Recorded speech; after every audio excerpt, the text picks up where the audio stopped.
Shall we have a vaccine by Christmas? Well, probably not.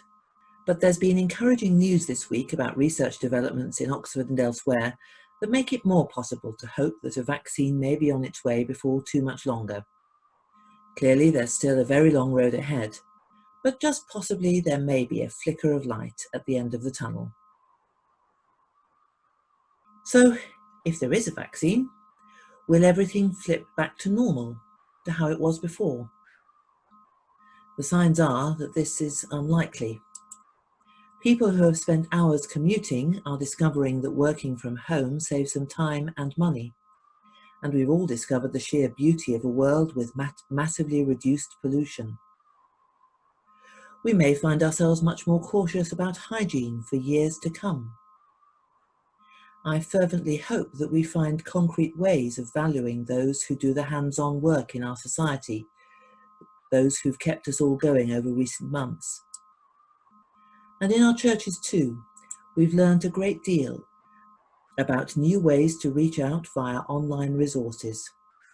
We're supporting each other in discipleship and reaching out in mission in all sorts of unexpected ways.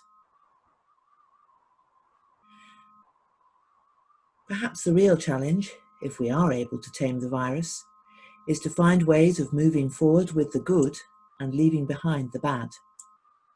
Just one example of this. I was shocked this week to pick up statistics from the Manchester South Central Food Bank, which operates out of our Wesley Centre. In June 2019, they fed 207 people in total. In June this year, they fed 848. That's a 410% increase. This is a clear marker of massive instability in the lives of so many people, and we need to do all we can as churches and as individuals to ensure that the balance swings back again. How does our faith help us think through all this? For me, it's helpful to think about stories of times when Jesus made a difference in people's lives, and then to ask the question, then what? The Gospels tell a story of a woman who suffered from a flow of blood for 12 years. It's not hard to imagine the physical effects, the constant exhaustion, the pain she suffered. The social effects were equally hard to manage. The law of the Old Testament says that a woman is unclean while she is losing menstrual blood and should avoid touching anyone else. The law also provides ways of dealing with this once the bleeding is over, but of course that was no use for this woman. So her life was doubly difficult, because of her illness, because she had to stay away from everyone else in her community. Does that sound familiar? In desperation, she approached Jesus secretly, touched just the hem of his cloak, and was completely healed. The story ends as Jesus enabled her to tell others what had just happened to her. And then what? What might she have valued the most after all her suffering? My guess is that there might have been two things: the end of worries about her health, and being able to touch people again. Her priorities would have been reshaped by her suffering. And many of us have struggled over these last few months with the same issues. We've been worried about our health, and we've only seen our loved ones from a 6-foot distance. Before the virus hit, it might not have occurred to us how much difference a simple touch can make, or what a relief it is to wake up in the morning and know we are still well.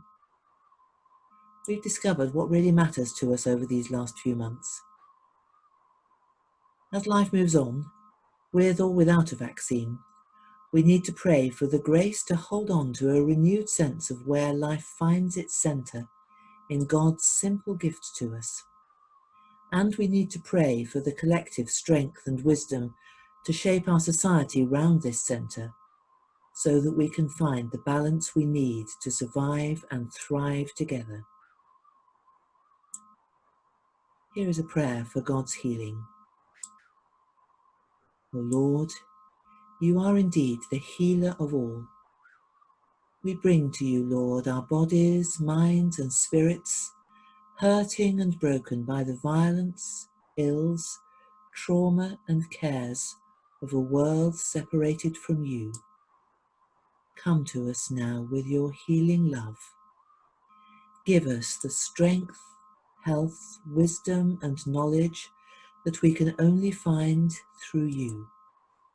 Send your life-giving Spirit so that we may live our lives with courage in the profound peace of your love. Breathe on us, O God, and make us whole. Amen.